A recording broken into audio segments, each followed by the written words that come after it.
L'amour, quand ça détruit, ça s'appelle de la violence. Mon père m'a dit aussi sur son lit de mort, t'as pas l'air heureuse, je te reconnais plus. D'accord.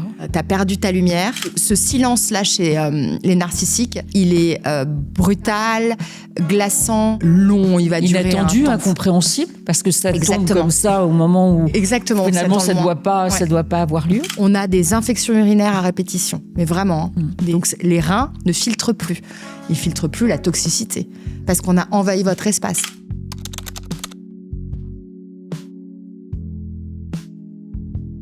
Bonjour et bienvenue dans ce nouvel épisode de Survivante.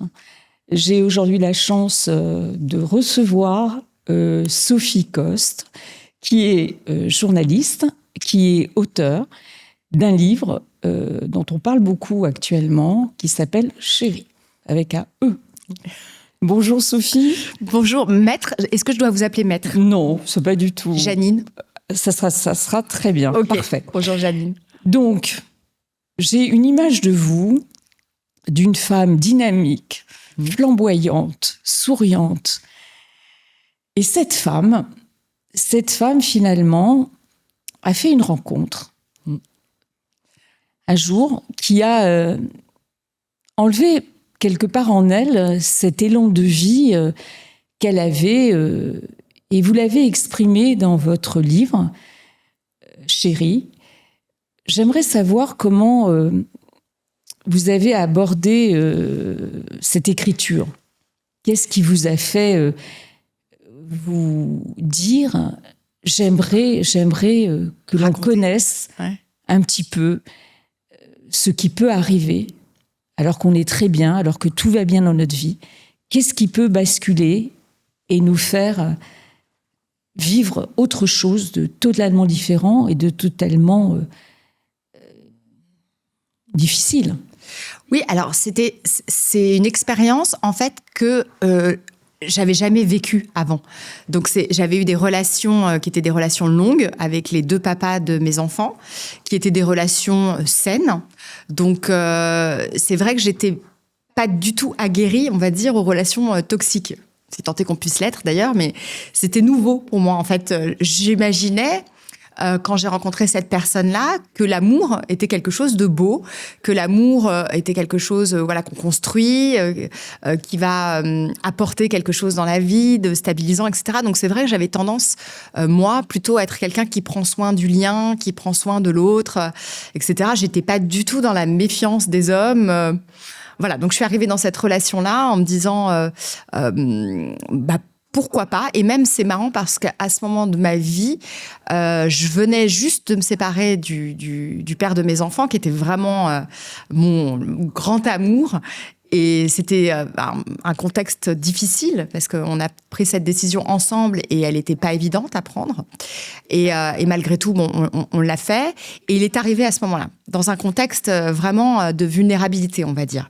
Et je pense que probablement que si ça n'avait pas été ce contexte-là, il aurait moins eu accès à moi, ça c'est sûr. Peut-être que pour toute cette mécanique qui a été mise en place après et par la suite, et même dès le début d'ailleurs du reste, ça aurait peut-être moins bien fonctionné. Ce n'est pas anodin d'ailleurs. Les femmes sont choisies. Exactement. En fait, on parle d'un prédateur dans Chérie, très clairement. Et les prédateurs choisissent des proies. C'est comme dans la nature, c'est pareil. Donc, ils vont cibler, en effet, une femme qui, comme vous le dites, est lumineuse, on va dire pour la plupart brillante. C'est vrai que j'ai rencontré beaucoup de femmes qui étaient, alors même dans votre profession, il y en a beaucoup. Oui, des psychologues aussi. Psychologues, les avocates. Absolument. Les chefs d'entreprise. Chefs d'entreprise, les magistrates, les journalistes. Les journalistes. Voilà, on fait partie de cette catégorie, de cette engeance-là qui va attirer des prédateurs. Pourquoi ? Parce que...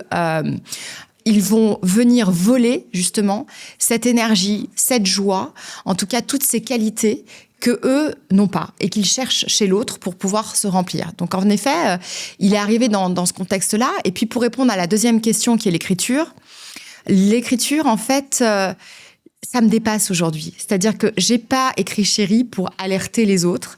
J'ai pas écrit Chérie pour sensibiliser à ce type d'histoire.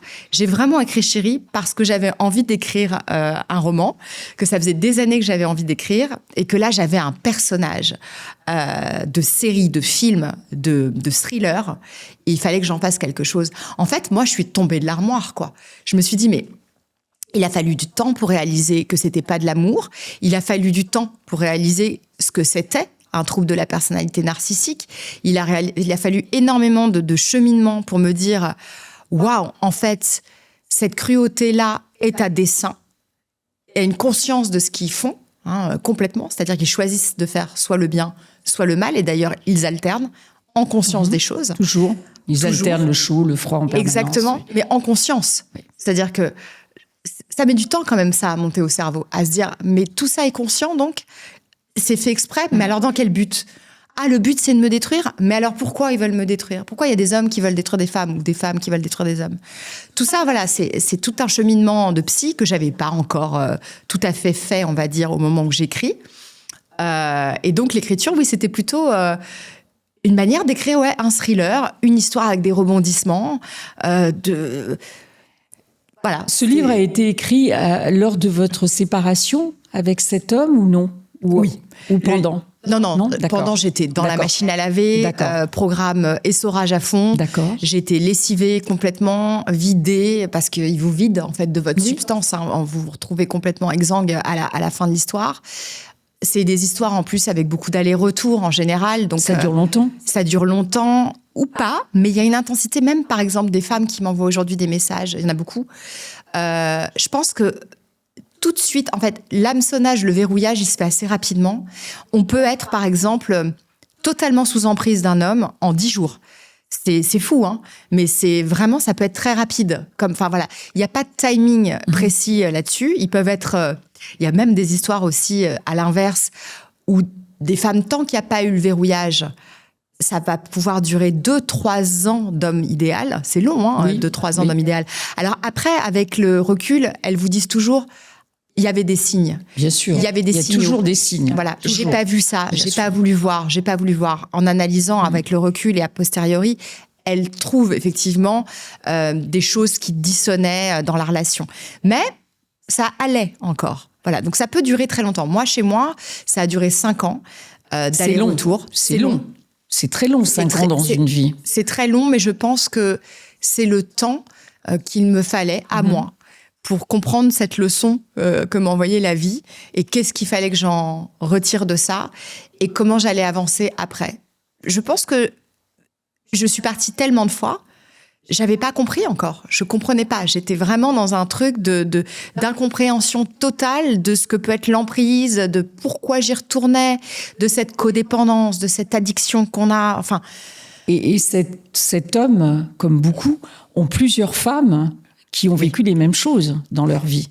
Ah bah, bien sûr, parce que souvent elles se retrouvent d'ailleurs, ou soit à l'occasion d'une procédure, ou soit parce qu'elles se sont parlé, et elles répètent les mêmes choses. Ce qui leur est arrivé à chacune d'entre elles. Parce que en fait, c'est la même méthode et que lui, c'est sa structure. En fait, c'est vraiment un trouble de la personnalité. Donc, il est structurellement construit de cette façon-là. Donc, il ne va pas agir d'une façon avec une femme et d'une autre avec une autre. Il est comme ça, donc il va agir comme ça avec tout le monde. Il ne sait faire que ça. Il ne fonctionne que comme ça. C'est son mode de survie, c'est sa façon à lui de se protéger. J'excuse rien, hein, mais je comprends ça aujourd'hui. C'est ce que je dis à mes clientes, qu'ils soient blonds, gros, roux, bruns, minces, jeunes ou moins jeunes, ils sont identiques. Exactement. C'est leur personnalité.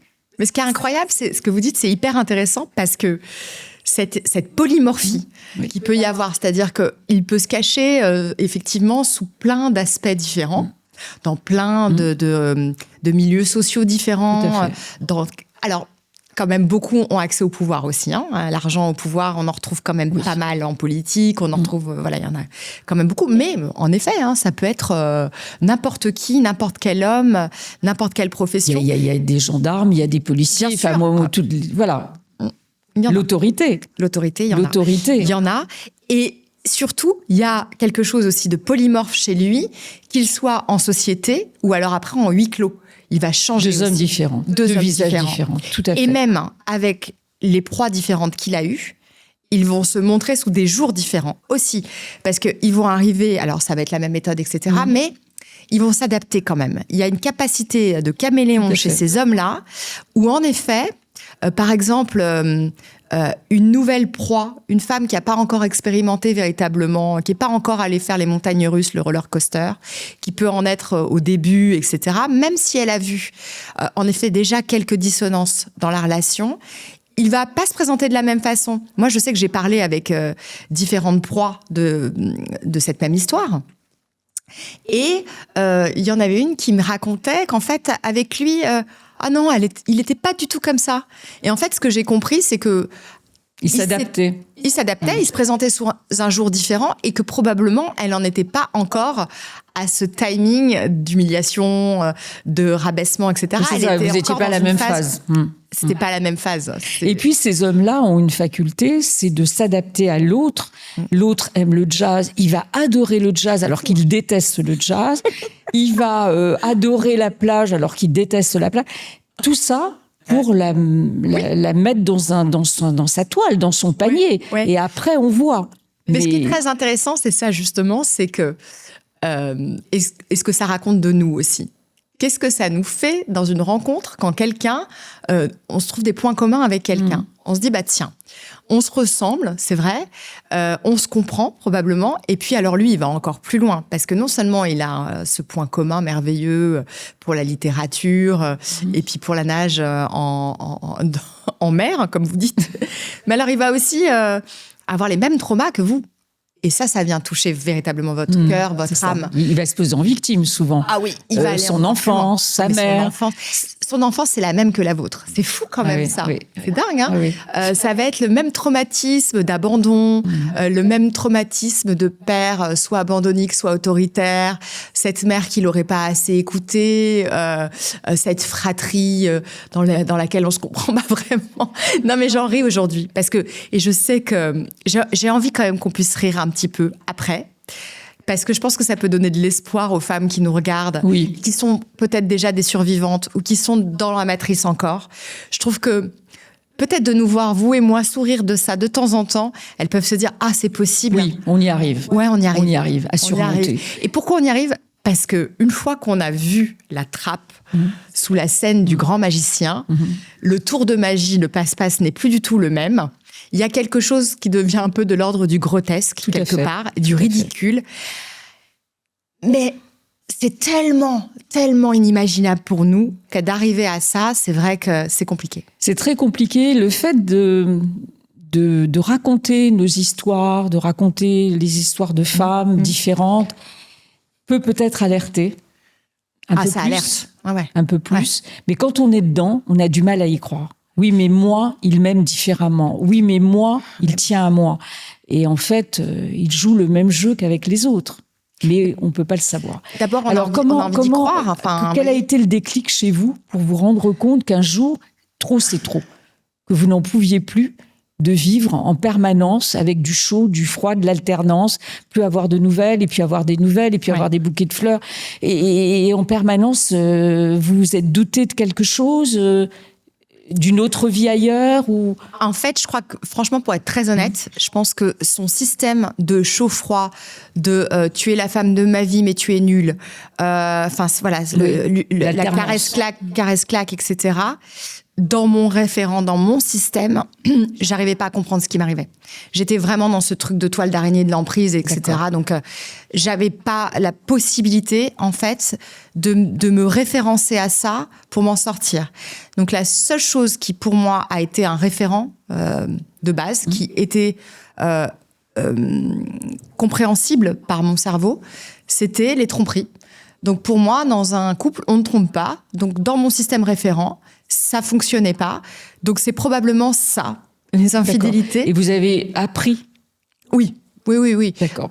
Par la femme elle-même Non. J'ai appris parce que au bout d'un moment, vous voyez bien qu'il y a quelque chose qui va pas, et puis le portable qui est tout le temps en mode avion, en mode retourné sur la table, en mode voilà. Donc ça, c'était tout le temps comme ça. Et puis, je sais pas, il y avait... En fait, je crois que j'ai compris, mais peut-être instinctivement, que tous les moments de soupape dont il avait besoin, c'est-à-dire les moments pour voir l'autre, ou les autres d'ailleurs, du reste, il crée des conflits. Et je me disais, mais c'est bizarre, on passe de l'amour fou, enfin des choses super, et en fait, c'était toujours quand on rentrait de voyage. C'était systématique. Dès qu'on rentrait de voyage, on arrivait à l'aéroport ou dans l'avion. Tout s'était bien passé en voyage. Il orchestrait ça, en fait, au retour. Parce que il avait besoin que il puisse retrouver l'autre. Donc, et ça m'a quand même interpellée. Je me suis dit, mais qu'est-ce qui... Et puis, il y a le retrait aussi chez ces personnes-là. Il y a le silence, qui est une arme exceptionnelle. C'est une violence énorme. Inouïe, en fait. Parce que quand on a... fait croire à l'autre que c'était de l'amour, ce silence, il n'a rien à faire là. Rien à faire là. Dans l'amour, il n'y a pas de silence. Dans l'amour, il y a une réponse. Dans l'amour, il y a de l'attention. Bien sûr, de l'échange. Il y a prendre soin de l'autre. Il y a, même si on est fâché, même s'il y a un conflit, même s'il y a une question de timing, que l'un a besoin de plus de temps pour réfléchir, on ne laisse pas l'autre... Ce silence-là, chez les narcissiques, il est brutal, glaçant, long, il va durer inattendu, incompréhensible, parce que ça tombe comme ça au moment où finalement ça doit pas avoir lieu. Et c'est pour ça d'ailleurs qu'on se demande qu'est-ce que j'ai bien pu faire pour mériter ça. C'est de ma faute, en fait. Toutes les femmes me disent c'était de ma faute puisqu'il était tellement bien. Donc s'il a changé son comportement, qu'est-ce que j'ai bien pu faire. Voilà. Non mais c'est ça, parce qu'en fait effectivement ça fait partie aussi de la manipulation, de faire des choses qui n'ont rien à voir avec le moment qu'on est en train de vivre. Donc en fait, on est dans cette espèce toujours de oui, je dis toujours dissonance, mais de choses qui sonnent, parce que c'est vraiment ça sonne faux. Et du coup, chez la femme, enfin en tout cas chez la proie, il y a quelque chose qui se passe de l'ordre de la dissociation. Le cerveau ne comprend plus ce qui se passe en fait. La situation dit ça, initiale, mais lui... Il se comporte comme ça. Il se comporte comme ça. Donc, il y a un truc qu'on n'arrive pas à aligner. Mais qui peut rendre fou. Il y a des conséquences énormes à vivre une telle situation. J'imagine que vous en avez vécu. C'est-à-dire, on mange plus, on dort plus. Enfin, c'est catastrophique ce qui peut arriver. On mange plus, on dort plus, on cogite en permanence. On voit plus les autres, on n'a plus envie de sortir. Voilà. Oui. Alors ça déjà, lui, il le crée aussi. Bien sûr, l'isolement, il le crée. L'isolement, c'est créé famille, aussi. C'est très facile de faire ça. C'est-à-dire qu'en fait, il va dîner avec vos amis, ou avec vos parents, etc. Puis après le dîner, vous allez avoir un débrief. Et même peut-être parfois pendant le dîner, il va tirer la gueule ou il va pas bien se comporter, mais toujours avec cette alternance, même en société, de chaud-froid, etc. Ou alors il va être parfait. Ça dépend. Tout le monde les trouve parfaits en général. Tout le monde le trouve super et tout. Et puis après le dîner, quand la porte se referme, oh là là, ta copine machine, qu'est-ce qu'elle est jalouse de toi. Mais ça se voit, quoi. C'est fou. Tu te rends compte de ce qu'elle dit, de ce qu'elle fait. Bon, écoute, toi, t'es tellement intelligente. Enfin, excuse-moi, ça fait combien de temps que tu la connais? 10 ans, Véronique? Mais qu'est-ce qu'elle est bête! Enfin, qu'est-ce qu'elle est bête! Ah oui, toi, oui. De toute façon, toi il veut vous si isoler. Intelligente, tu ne le vois pas, ça? Enfin, je sais pas si t'as vu comment me regardait Jacqueline. Mais je crois qu'elle a clairement envie de coucher avec moi. Ah bon? Non, je crois pas. Écoute, je pense que... Voilà, donc tout ça, ce petit dîner qui était à la base sympathique, vous n'allez plus avoir envie de le refaire, en fait. Il vous interdit jamais de voir quelqu'un, de voir vos amis, etc. Ni la famille, d'ailleurs. Ni la famille. Mais après, il va vous faire en sorte que vous les... les conséquences sont telles que vous allez avoir un débrief horrible, vous allez avoir un homme qui vous fait la gueule, qui parfois part dans le silence, qui va vous faire des reproches, qui va déblatérer des horreurs sur tout le monde. Bon, vous préférez peut-être pas les voir, ou alors les voir quand effectivement lui il est pas là, donc vous les voyez moins. Et puis en plus vous les voyez moins aussi parce que vous êtes dans une boucle de répétition. Oh là là, il s'est comporté comme un avec moi. Ah oui, mais je l'aime. Ah, je vais le quitter, c'est terrible. Non, mais je crois que je vais retourner avec lui parce qu'il est revenu quand même. Je pense qu'il a changé. Enfin, on est dans ce doute permanent. En plus, vous n'avez jamais imaginé le quitter. Enfin, vous n'aviez même pas pensé à le quitter. Moi, je le quittais tout le temps. Mais sans arrêt. Je le quittais vraiment. Mais sans imaginer que vous le quittiez pour toujours. Ah, mais on est d'accord. C'est-à-dire que dans ma tête, vous espériez qu'il revienne. Mais je savais que j'allais retourner. C'était vraiment comme l'alcoolique qui va se dire, le drogué, allez, jusqu'à jeudi, je bois pas. C'est ça. C'est ça. Et il sait très bien que le jeudi soir, il va se la coller. Il y a vraiment un truc de cet ordre-là, quoi, d'addiction. Alors ça, bon, je l'ai compris. Moi, je suis pas psy, voilà, mais j'ai compris ce qui se passait en effet dans le cerveau, comment ça se manifestait, ces pics de dopamine, après ces pics de cortisol qui font que ça vous épuise. Vous voulez y retourner. Il y a une codépendance entre l'un, entre l'autre. Bon, ça, c'est plus du jargon un peu psy, mais c'est intéressant de comprendre aussi ce mécanisme-là pour savoir ce qui se passe chez soi, et ça aide à comprendre. Bien sûr. Ça aide vraiment à intellectualiser, à savoir ce qui se joue, à savoir ce qui se trame, et à se dire, ok, donc là, il faut que je me sauve, quoi. Vraiment. Alors, ce jour-là est arrivé. Oui. Alors, comment ?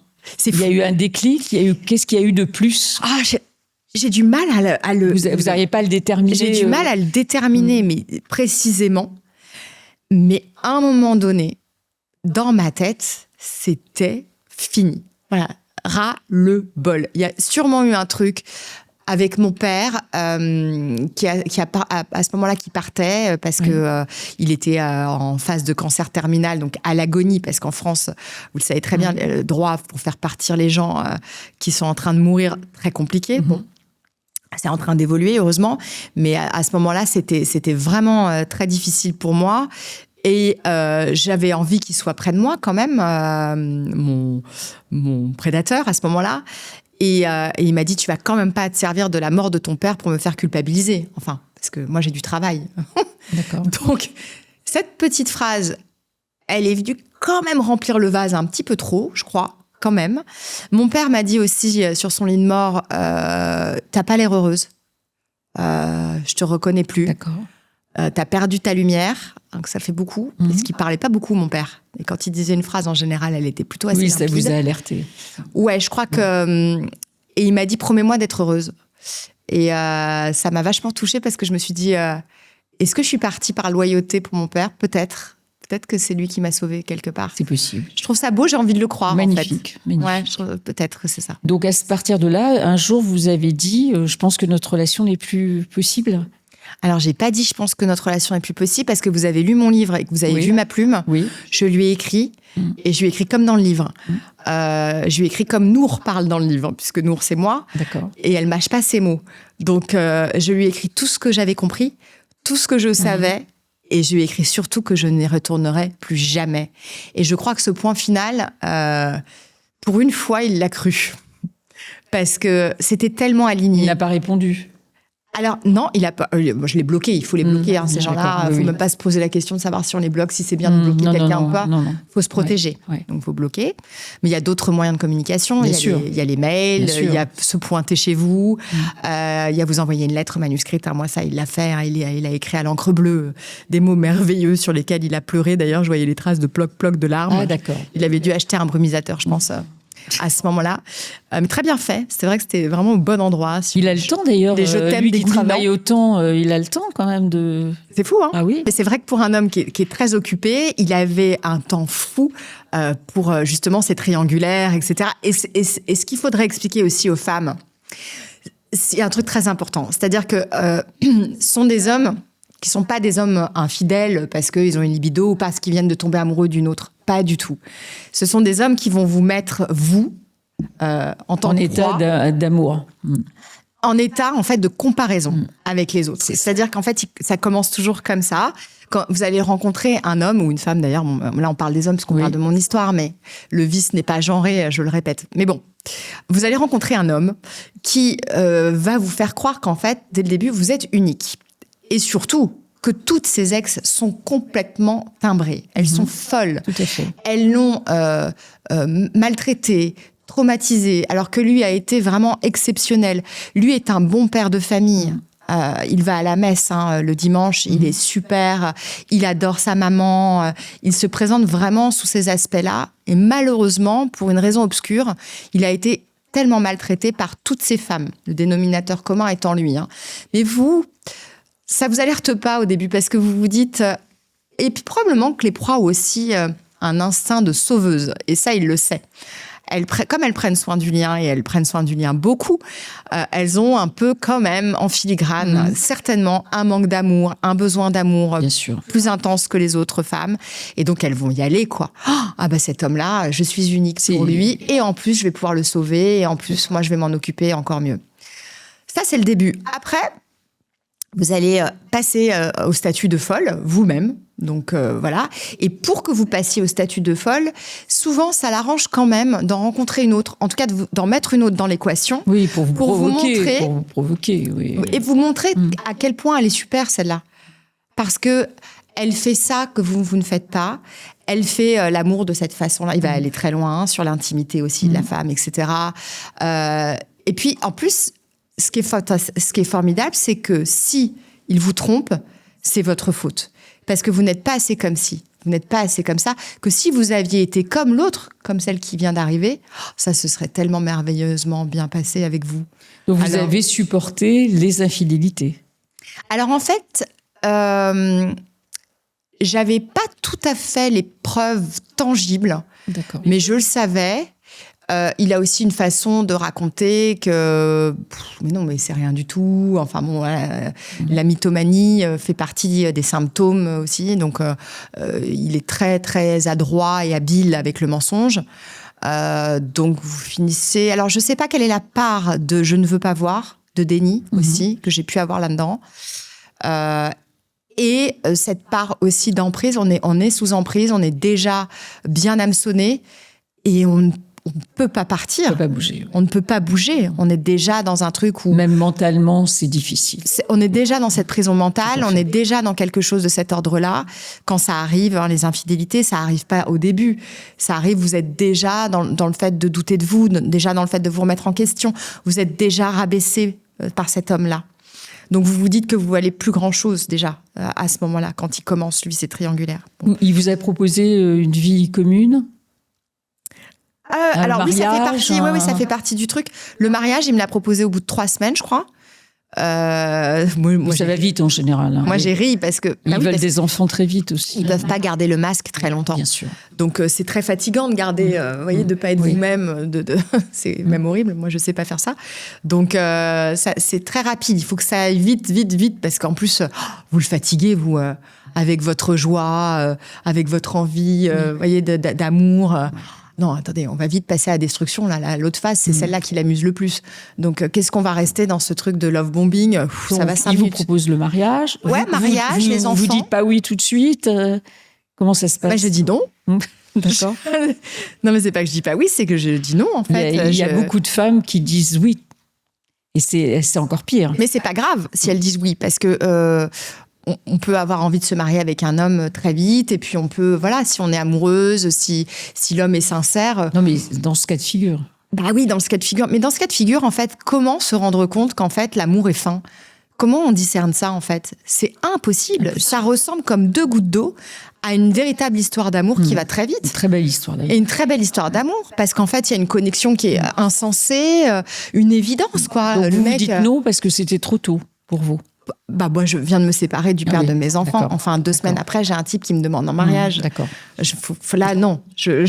Il n'était pas encore arrivé à ses fins. Donc, non, le mariage, j'ai fini par dire oui au bout de, je dirais, 3-4 ans. D'accord. Quelque chose comme ça. Où j'ai dit, bon, bah, d'accord, ok. Et puis, ça s'est pas fait parce que, c'est pas vrai, pour d'autres raisons. Mais parce que je pense que, à ce moment-là, je pense que moi, je commençais à lui faire un peu peur. Il se disait, je vais pas y arriver avec elle, ça va être compliqué. Donc, et par rapport à votre famille, à vos enfants, il s'est comporté de quelle manière ? Alors, moi, j'ai 3 garçons. Avec les 3 garçons, d'une façon différente avec les 3.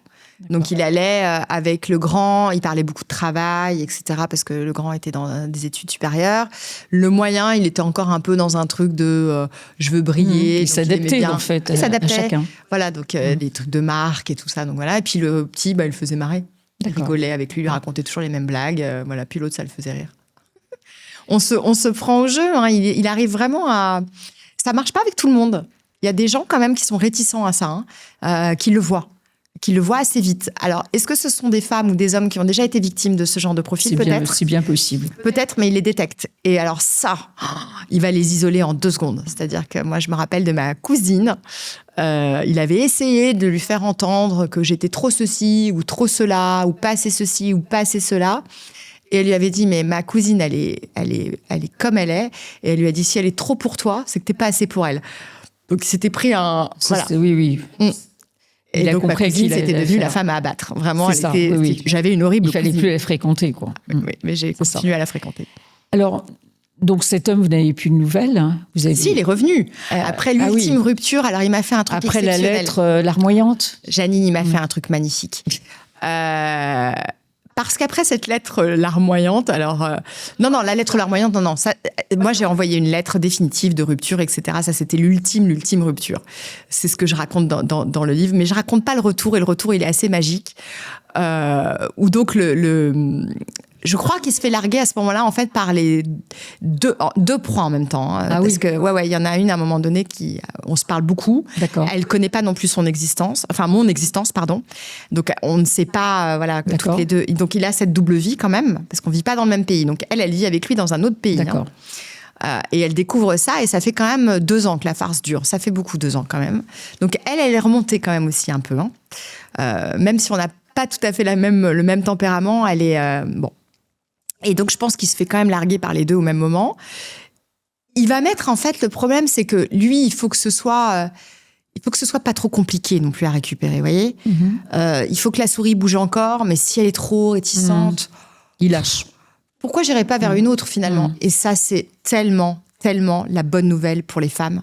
C'est-à-dire que quand enfin, on va dire, il sort du paysage, il sort de votre scope. Oh, mais merci, quoi. Remerciez la suivante. Et surtout, n'essayez pas de l'alerter. Ça sert à rien. Mais c'est pas parce qu'il y a une suivante qui vous oublie pour autant. Alors, il vous oublie pas parce que vous étiez quand même chouette à mater. C'était sympa quand même de se prendre quelques coups de temps en temps. Oui. Et surtout, faut pas oublier qu'on parle de trouble de la personnalité narcissique. Il faut redorer le narcissisme. Et il en a besoin, quoi. Donc, il va passer peut-être une petite tête pour voir si vous êtes encore un petit peu accroché. Il va juste prendre la température de l'eau, il va mettre un orteil, voir si ça fonctionne encore. S'il voit que, faut lâcher l'affaire, il va aller voir l'autre assez facilement. Quand il y en a d'autres derrière, c'est bien.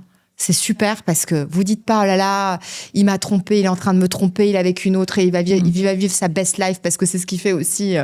Moi, il n'était pas sur les réseaux sociaux et tout, mais quand ils sont sur les réseaux sociaux, ils vont vous mettre des grandes phrases de déclaration d'amour pour la suivante et vous allez vous trouver encore plus misérable en vous disant, oh là là, il a l'air tellement heureux avec elle, mais si j'avais fait ça, peut-être qu'on aurait été aussi heureux ensemble. Non.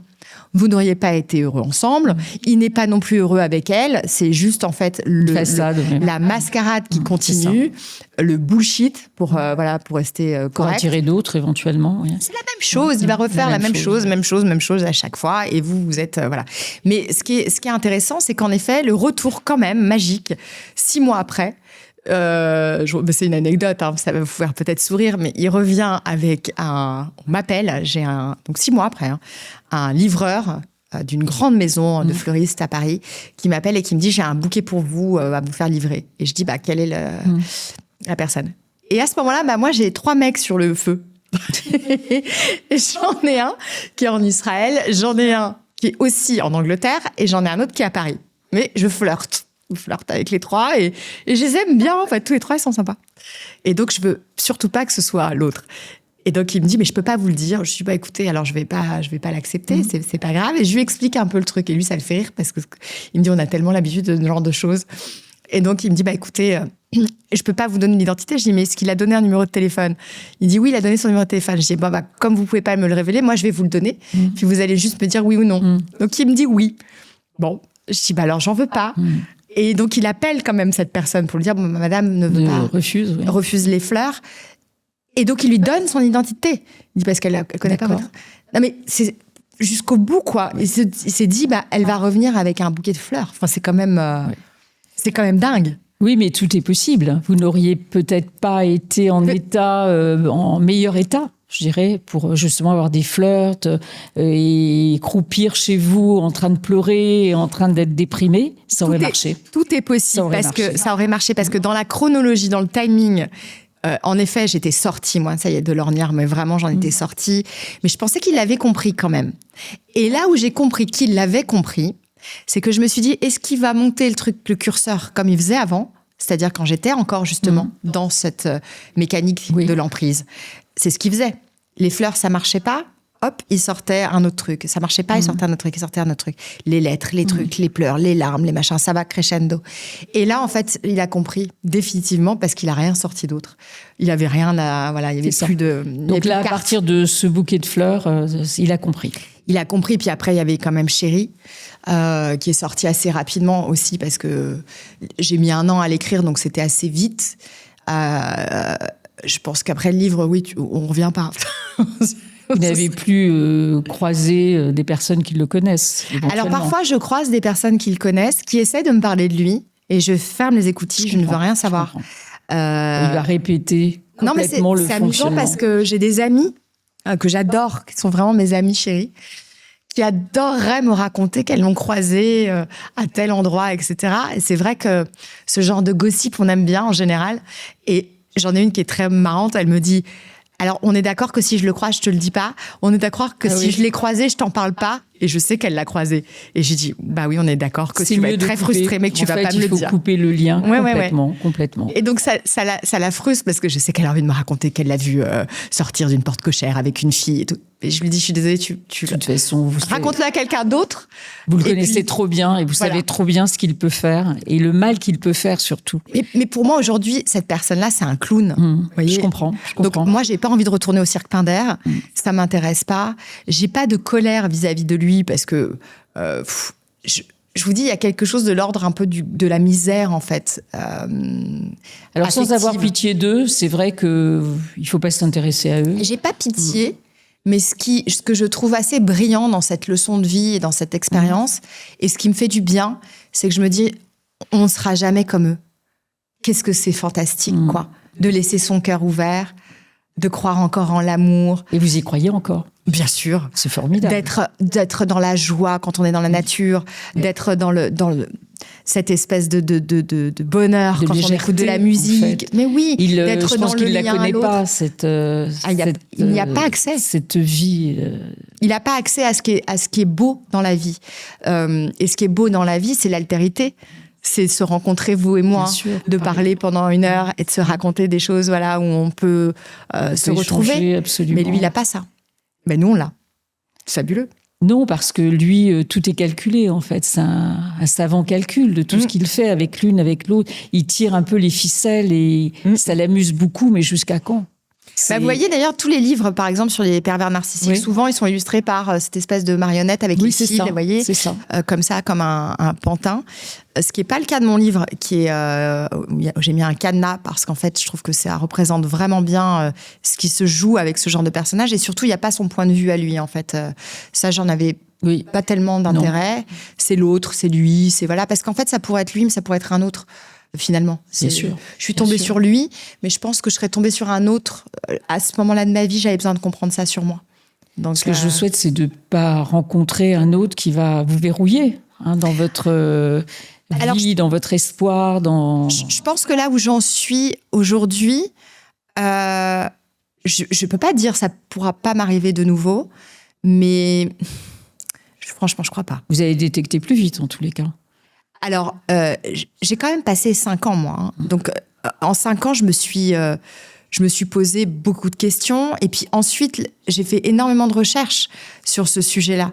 Même sur les lois, là où en sont les lois aujourd'hui, comment ça évolue, ces femmes qui témoignent, qui se retrouvent devant des tribunaux aussi avec ces... Voilà, c'est un sujet que vous connaissez par cœur.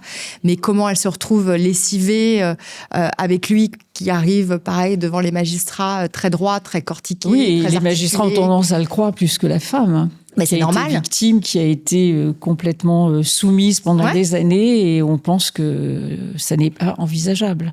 Mais ça, c'est intéressant parce que, vous voyez, ça, c'est votre partie, mais c'est tellement intéressant de voir ça, de se dire qu'en effet, quand ça se joue, ça se joue, par exemple, au moment du divorce, au moment de la séparation, pourquoi on va devant un juge? Pour les la garde enfants des qu'ils manipulent aussi. Voilà, pour la garde des enfants. Donc ça se joue assez vite, finalement, après la rupture. Donc en fait, on n'a pas le temps. Et puis, cette femme-là, qui a des enfants, elle va pas commencer, elle, à lire des bouquins sur le sujet, à écouter des podcasts. Qu'est-ce qu'elle va faire? Elle va juste protéger ses enfants, en fait. C'est ça, le peu d'énergie qui lui reste. Elle va le mettre là-dedans, dans la protection de ce qui lui reste de famille et d'enfants. Oui, mais on dira d'elle qu'elle est trop fusionnelle, qu'elle fait de l'aliénation par rapport au père. Ce qui est totalement faux, c'est le contraire. C'est le père qui induit les enfants à critiquer la mère, à les faire venir avec lui. Et ça arrive malheureusement plus souvent qu'on imagine. Les enfants se tournent vers le père. Bien sûr. Alors, il y a cette campagne de dénigrement qu'il fait effectivement auprès des enfants aussi, la mère. Mais est-ce que vous ne pensez pas que les enfants reviennent? Ils reviennent, mais très tard. Voilà. Il y a des coupures avec la mère. J'ai beaucoup de dossiers en ce sens. Des enfants de 14, 15 ans qui coupent avec la mère. Est-ce qu'ils ne reviennent pas après, quand ils font leur famille? Alors, probablement. Pour l'instant, on n'en est pas là. 20 ans, 25 ans. C'est possible. Mais en attendant, oui, ils se rendent compte peut-être de ce que vaut le père après. Aussi. Mais en attendant, il y a des coupures avec la mère, alors que la mère, finalement, avait tout fait pour eux et s'entendait très bien avec les enfants. Là, j'ai plusieurs cas en ce moment. C'est le même schéma. Les enfants coupent avec la mère parce que le père est en train de la dénigrer tellement et tellement de les manipuler qu'ils y arrivent aussi. Et quelque part, il ne faut pas leur en vouloir parce que ils ont réussi pendant des années, comme vous, à faire comprendre à la mère des choses qu'elle n'aurait pas dû comprendre, ou en tous les cas à distiller des choses qui ne devaient pas l'être.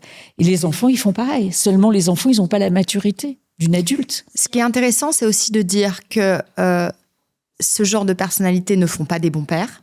Tout à fait. Il faut arrêter de penser que... Et les magistrats ne le pensent pas du tout. Voilà, mais il faut arrêter de penser qu'en fait, quand il y a des violences psychologiques, des violences physiques envers une femme, ça va très bien se passer avec les enfants. Non, pas du tout. Voilà, ça se passe pas bien Non plus avec les enfants. Même psychologique. Hein. Non, voilà, psychologique. Parce que les magistrats ont tendance à dire... Bon, ça va, il n'a pas la même éducation que vous, mais il faut passer outre. Voilà. Il n'arrive pas à comprendre que les violences psychologiques vont continuer auprès des enfants, à l'encontre de la mère. Et les enfants vont être complètement détruits. Mais ce qui est dingue aussi, moi, je trouve que on parle des étapes, en fait, de cette manipulation-là. Ça y est, c'est moi qui fais l'interview, en fait. On a changé, on a switché. Mais c'est la dernière étape, en fait, de ces manipulateurs, c'est le suicide forcé, en fait. Tout à fait. On en est là. C'est-à-dire que...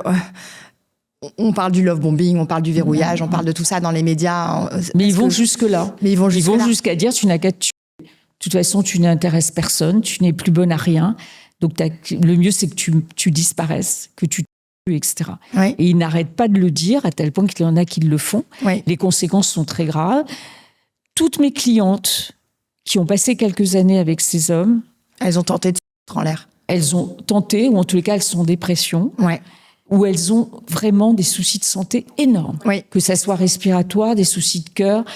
Moi, j'ai constaté que ce ne sont pas des femmes en bonne santé. Exactement. Parce qu'elles n'ont pas dormi, parce qu'elles ont été vraiment la nuit réveillées. Ouais, ils réveillent. La nuit, l'empêche de dormir. avec des atteintes sexuelles, etc., etc.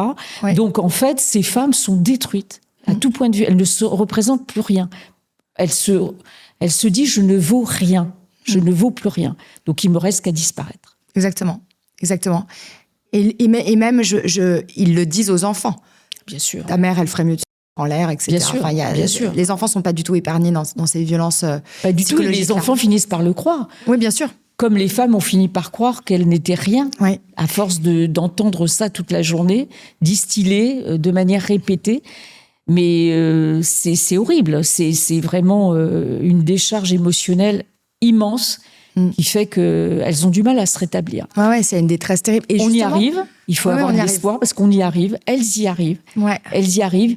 Il y a toujours une lumière finalement dans ces ténèbres. Elles arrivent à retrouver une lueur, soit parce qu'une rencontre, une nouvelle rencontre, une nouvelle envie d'avoir un nouveau métier.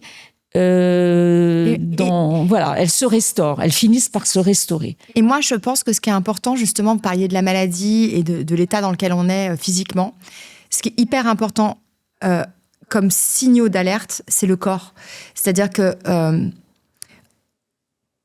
c'est pas très important de savoir si le type est un pervers narcissique ou si c'est juste un sale type. Tout à fait. C'est comment on se sent dans la relation. Et le corps parle avant la tête, mais vraiment. Hein. Et vous l'avez remarqué, vous? Ah oui. Et on l'écoute pas. C'est-à-dire qu'il y a une intuition du corps qui est tellement forte. Et effectivement, après, on multiplie les mots, les maladies. Hein. Les angines, on peut plus parler. On a vraiment, quand on a les boules, hein, c'est ça. On a des infections urinaires à répétition, mais vraiment, hein, parce que pour mettre justement le sexe à distance, quoi. Il y a un moment donné, c'est l'intrusion. D'accord. Les infections urinaires, l'urine, c'est le territoire. On marque son territoire en urinant, on est des animaux. Enfin voilà, et donc les reins ne filtrent plus. Ils filtrent plus la toxicité. Parce qu'on a envahi votre espace. Il y a des choses à écouter vraiment, je pense, de l'ordre du corps, quand on est dans ces histoires-là, et pas de se dire, alors, est-ce qu'il est pervers, est-ce qu'il n'est pas pervers, etc. Comment je me sens? Si je me sens tout le temps malade, fatiguée, épuisée, vidée, j'ai des symptômes, même le ventre qui se tord quand il rentre dans une pièce, quand il arrive dans la pièce, quand il passe derrière vous, vous avez les poils qui se hérissent, vous avez froid, vous avez chaud quand il est trop près. Il faut écouter tous ces symptômes corporels. Et ensuite, pour se reconstruire, et c'est très juste ce que vous dites, ça passe aussi par le corps. C'est-à-dire se reconnecter à son corps, se refaire, se réapproprier ce corps qu'il a tellement dénigré. Ça peut passer par la méditation, par le yoga, par des trucs qu'on n'avait peut-être pas l'habitude de faire. Des choses qui vont être différentes. Aller dans la nature, se promener, voilà. Penser à soi, voilà, c'est ça. N'importe quoi, j'en sais rien. Acheter un chien, le caresser toute la journée. Je sais pas par quoi ça passe, mais en tout cas par la sensation du corps, de se remettre son corps, de se l'ancrer, quoi. Et ça, moi, je l'ai compris après. Même après avoir écrit Chérie, je pense, ou en l'écrivant, quand je parle de la maladie. Alors Chérie, ce livre vous a fait beaucoup de bien de l'écrire. Ah oui. Et aujourd'hui, il vous fait beaucoup de bien parce qu'il y a un accueil inattendu de la part de femmes, de la part d'hommes aussi. Ouais. Vous êtes surprise de ce succès? Je suis dépassée. C'est fou, en fait. Je trouve ça fou. Et ça me fait de la peine de me dire que dans mon entourage, dans les gens qu'on croise, beaucoup ont connu ça. On parle pas de petite toxicité, hein. Je suis pas en train de vous parler de filles qui m'envoient des messages en me disant ah bah moi aussi j'ai été ghostée sur Tinder. Non, c'est pas ça dont on parle. On parle de personnalités qui cochent toutes les cases. Il y en a beaucoup, quoi. Donc je comprends pas C'est très inquiétant d'ailleurs. C'est très inquiétant. D'ailleurs, comme je vous disais, de tout sexe, mais aussi de tous âges. J'ai des jeunes femmes de 20 ans qui viennent me voir. De 14 ans, moi, j'en ai une. Donc, c'est très grave. Parce qu'on pense qu'on est informé aujourd'hui, qu'il y a quand même une diffusion de l'information. Et ces jeunes se font vraiment manipuler par des hommes plus âgés ou du même âge. Du même âge, parfois. Oui. Là, parfois du même âge. Et on se retrouve dans des cas de figure extrêmement compliqué parce que elles maigrissent, anorexiques, enfin c'est gravissime ce qui leur arrive. Non, mais elles interrompent leurs études, enfin donc elles n'ont pas la maturité pour avancer et elles sont bloquées pendant des années encore. Et puis ça peut être le premier amour, donc oui, en plus ça pose en fait la base de ce que peut être l'amour aussi, c'est ça. C'est ça. C'est intéressant de redéfinir ce que l'amour, l'amour quand ça détruit, ça s'appelle de la violence en fait. Il faut être très clair là-dessus avec les jeunes filles, avec les jeunes femmes aussi. Moi, j'avais pas cette conscience-là. C'est quand même fou, hein, de se dire qu'on est dans une société où on peut encore envisager que l'amour peut faire mal à ce point. Mais de plus en plus, d'ailleurs. Mais non, oui, de plus en plus. De plus en plus. De plus en plus, et même chez les jeunes, comme vous dites, il y a un truc... Enfin, moi, je connaissais pas l'univers de TikTok et j'ai découvert ça avec mon livre parce qu'il y a plein de filles qui lisent, des très jeunes filles qui ont des BookTok et tout ça. Donc, c'est assez intéressant. C'est un univers qui est assez fou et assez vaste. Et en fait, elles sont beaucoup sur la dark romance. Moi, je savais pas ce que c'était que la dark romance. Pour moi, le dernier dark romance, c'était Belle du Seigneur. Bon, c'est vrai que Belle du Seigneur, il la traite pas super bien non plus. Mais là, on est dans le truc, ça pousse à l'extrême, quoi. On est un peu dans ce truc de... Ça a peut-être un peu commencé avec 50 Shades of Grey, un truc dans le genre, mais là, on romantisait un peu le SM, et pourquoi pas, en fait, si on est consentants tous les deux. Moi, je vois pas du tout de mal à ça. Mais ça va encore plus loin. C'est-à-dire que la femme devient un objet. Et chez ces hommes-là, en effet, la femme est complètement objectivée. Donc, Est-ce que c'est bien de lire ce genre? Je sais pas quoi en penser, mais ça m'a En tous les cas, ça ne s'arrange pas, puisque j'en reçois de plus en plus des jeunes et qui ne consentent pas à tout et qui se retrouvent projetés dans les réseaux sociaux, pardon, où ils les obligent à se déshabiller, à pratiquer des choses qu'elles ne veulent pas. Et ils arrivent à avoir cette influence sur elles qui fait qu'elles dérivent. Elles dérivent même de manière inattendue et elles font marche arrière. C'est bien souvent trop tard parce qu'elles sont très, très amochées. Très amochées. Et là, j'en ai eu et les parents découvrent ça. En fait, ce sont les parents qui viennent avec elles à mon cabinet en me disant voilà ce qui lui arrive. En fait, c'est comme s'il y avait des nouvelles techniques. C'est ça. Parce que moi, le mien, il était un peu à l'ancienne. Oui. C'était un pervers manipulateur d'une 50aine d'années, donc il avait les moyens de son âge. Oui. Mais les gars, maintenant, effectivement, qui ont 14 ans, 16 ans, etc., et on va sur le revenge porn, le revenge nude, ce genre de trucs comme ça. Oui, c'est une nouvelle façon de manipuler, mais c'est exactement. En fait, c'est la même chose, quoi. T'es la plus belle, t'es la plus géniale, t'es la plus truc. Et puis vas-y, et puis t'as un corps super, et puis ça te ferait plaisir que tu m'envoies une photo. Et puis c'est vrai que nous, moi, ma génération. On envoyait des photos à notre amoureux, je sais pas forcément. Et on risquait rien. Hyper explicite et tout, mais on pouvait envoyer une photo de nous, j'ai hâte de te retrouver ce soir avec un truc un peu sexy. Et on risquait rien parce que c'était pas leur truc. Alors que maintenant, il y a aussi cette difficulté de réseau qui peut amener vers autre chose. Donc, aujourd'hui, c'est plein d'espoir, en fait, votre livre, quelque part, parce qu'une fois qu'on l'a lu, moi, je me suis sentie bien à la fin. Parce que, franchement, je me suis dit, voilà des femmes qui ont compris. Voilà des femmes qui se réveillent et qui, en tout cas, qui se réveillent. Je ne sais pas si elles ont compris. En tous les cas, elles ont compris leur cheminement et qu'il fallait arrêter parce que là, ça devenait insupportable. Et surtout, c'est plein d'espoir parce que ce sont des femmes, en fait, qui deviennent libres de choisir, Alors, pas toutes, pas toutes peut-être. Dans le livre. Hein. Dans le livre, j'ai voulu aussi quand même montrer que certaines... La dépendance, parce qu'elle, celle qui avait l'enfant avec lui, par exemple. Oui, alors ça, de toute façon, on est lié à vie. On est lié, ça c'est sûr. Là, c'est un effectivement, lien, ça crée le lien. Mais par exemple, chez Claire, qui est un de mes personnages, elle a cette croyance définitive, je pense, en tout cas elle, que l'homme n'est pas fiable. Et je pense que Claire, elle y retournera pas. Ça, c'est sûr. Elle ouvrira plus son cœur. Oui, il y a aussi cet inconvénient, bien sûr, de pas faire confiance. Ça se passe pas toujours. Bien sûr. Mais au moins, elle est libre de son choix. Voilà. Oui, c'est-à-dire qu'elle se dit... C'est assumé. C'est pas pour moi, je ferai autre chose. Et elle est pas malheureuse d'ailleurs de ce choix-là. Voilà, c'est ça. Elle est pas malheureuse, elle est parfois un peu amère quand même. À la fin, je la sens parce qu'elle vivait sans moi. Hein. À la fin, elles faisaient leur vie vraiment des personnages-là. Et je me disais là, quand même, la pauvre, il y a quelque chose, une amertume. Il y a toujours des conséquences, qu'elles soient de santé, qu'elles soient effectivement psychologiques. Et puis, on peut aussi fermer la porte pour l'instant. Qui sait, elle va peut-être... On ne sait pas. Voilà, on ne sait pas. J'espère que Claire va rencontrer quelqu'un. Mais c'est vrai que je pense... Après, peut-être je me trompe. Ça fait pas si longtemps que ça. Je pense que ces histoires-là, on peut s'en remettre. On s'en remet. Il y a de la lumière. On retrouve foi en l'autre, ça c'est sûr. Mais... il restera toujours une petite craquelure quelque part, comme une mini-fêlure, et quelque chose qui, en tout cas moi, m'enjoindra à une certaine vigilance que je n'avais pas avant. Bien sûr, mais c'est une cicatrice. C'est évident, elle restera à vie.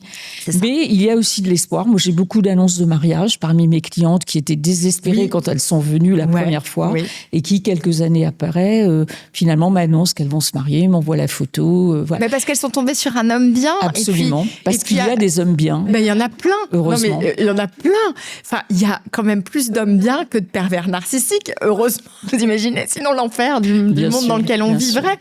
Non, mais évidemment que les hommes sont super. Moi, j'adore les les hommes, je les trouve merveilleux. Je pense que c'est pas évident d'être un homme aujourd'hui aussi dans notre société. Et je pense qu'en effet, c'est une minorité de manipulateurs, de prédateurs, de pervers qui font beaucoup de tort aux hommes aussi. Bien sûr. Sur les histoires de consentement, sur tout ça. Enfin, aujourd'hui, les mecs bien... C'est compliqué pour un homme. C'est compliqué pour un homme de prendre sa place. Évidemment, évidemment. Donc, il faut réhabiliter les hommes. Et de redonner confiance aux femmes. Voilà, il faut réhabiliter les hommes. Il faut que les hommes et les femmes, je pense aussi, continuent à communiquer, à se parler, à se dire leurs émotions. Il faut arrêter d'élever aussi les garçons en leur disant toi, tu peux pas pleurer, tu dois être forte, tu dois être... etc. Non, pas du tout, en fait. Tu peux avoir accès à tes émotions et tout va bien. Et puis, faire attention aux signes. Aux signes, souvent, ils sont précurseurs. Quand on sent qu'il y a quelque chose qui dérange, il faut y croire. Dans le corps, vraiment. Mais on peut se dire, j'ai des papillons dans le ventre. Non, t'as pas les papillons dans le ventre. T'as le ventre qui se tord en deux. Et quand il passe derrière toi, il y a comme un froid glacial. C'est pas pareil. Hein. Quand on est avec quelqu'un avec qui ça se passe bien, l'amour, on va dire, on est apaisé. Oui, c'est comme une relation avec une très bonne amie. Ça doit être très, très facile. C'est fluide, c'est facile. Voilà. Même si, en effet, dans les couples, il y a des conflits, il y a des malentendus, il y a des dissonances, il y a des, il y a des ajustements à faire. La relation est équilibrée. Et c'est bien normal, mais on se parle, on discute, on communique. Parfois, on se fait la gueule, parfois, il y a des portes qui claquent et tout. Mais ça ne prend pas cette proportion-là. Vous n'aviez pas envie forcément de discuter, Non. Voilà. Non, mais il n'y a pas de vice. Il n'y a pas. Il n'y a pas ce vice qu'il y a. Et dès qu'on sent que ça devient un peu vicieux, un peu pervers, si on peut partir, il faut partir tout de suite. Mais c'est vrai que dans Chérie, je donne pas mal de petites indications là-dessus. Et puis, on arrive à rire quand même. On arrive à rire. Enfin, j'espère que je vous ai fait rire à la lecture. Complètement. Et puis, merci pour votre humour, encore aujourd'hui. Et puis, merci pour tous ces personnages qui sont des femmes... Je les adore. Oui, très, très attachantes. Ouais, je les aime beaucoup. Oui, très je les aime beaucoup. J'ai une de mes lectrices qui m'a dit j'ai refermé le livre et j'avais l'impression de quitter des amis. Et j'aurais voulu passer plus de temps avec elles. C'était le plus beau compliment, vraiment. Oui, elles sont lumineuses pour moi, ces femmes. Elles sont super sympas. Et ces femmes, finalement, ce livre se ferme, mais on est encore avec elles. Elles sont encore dans la mémoire. Et on a envie de le relire, votre livre. Parce que moi, j'ai sûrement peut-être lu certains passages un peu vite. Et j'ai envie de retourner pour m'y pencher davantage. Mais c'est ce qu'on me dit. Oui. Alors moi, je préférais qu'on l'achète 2 fois. Non, mais parce qu'on en parle, donc les autres vont l'acheter. Plutôt que de le relire, vous voyez, ça m'arrangerait. Mais c'est ce qu'on me dit. Non, sans plaisanter, c'est ce qu'on me dit. On me dit qu'en effet, on a envie... Parce qu'en fait, comme c'est un puzzle qui se tricote, on a envie après de le relire en l'ayant déjà détricoté. De relier, absolument. Voilà. Et les réactions m'ont peut-être échappé sur certaines qui n'ont pas réagi au moment où il fallait, parce etc. Que c'est un peu fait comme de l'orfèvrerie, de la dentelle. Donc c'est vrai que... Donc c'est un livre qu'on ne lâche pas comme ça. C'est... Ouais, je pense on a envie d'y retourner. Je pense que j'ai écrit un bon polar, quoi. Oui. Aussi. Écoutez, bravo de vous être confié à moi, avec plaisir. Et puis merci pour votre sourire, pour votre humour, pour votre gaieté. Merci. Vous êtes très, très, très vivante. Merci pour ça. Survivante. Et survivante. Je vous embrasse, Janine. Merci. Merci à vous.